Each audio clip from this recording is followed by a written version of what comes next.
परम प्रेममय श्री श्री ठाकुर नकुलचंद्रन श्रीमुख निःसृत पवित्र नारी नीति ग्रंथ पाठ मोर कथा गुड़िक जेहेतु मोर केवल कथा चिंतार खराक मात्र हो करवा आचरण भितर दे सेगुड़िक जदि बास्तव में फुटे तोली न पार तेरे पाइबा जे तुम तुम साच्छन्न रही किंतु अति निश्चय तुमर मो नारी नीति अधीन पथरे भल पाइबा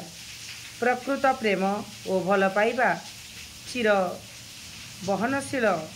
चिर सहनशील तेणु ताहा तार प्रेमास्पद को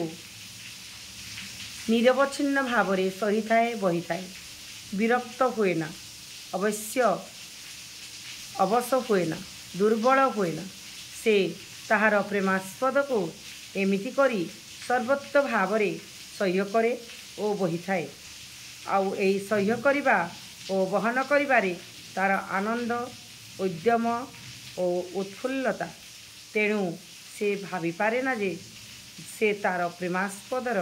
अधीन होइअछि आउ एही अधीर बोध जेउठारे सेठारे कामरे घृण्य पोतिगंध जहाँ बासना बा चाहिदा चापा थिला ताहार अभाव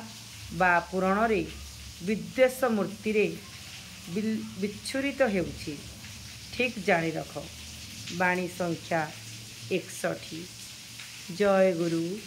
जय गुरु।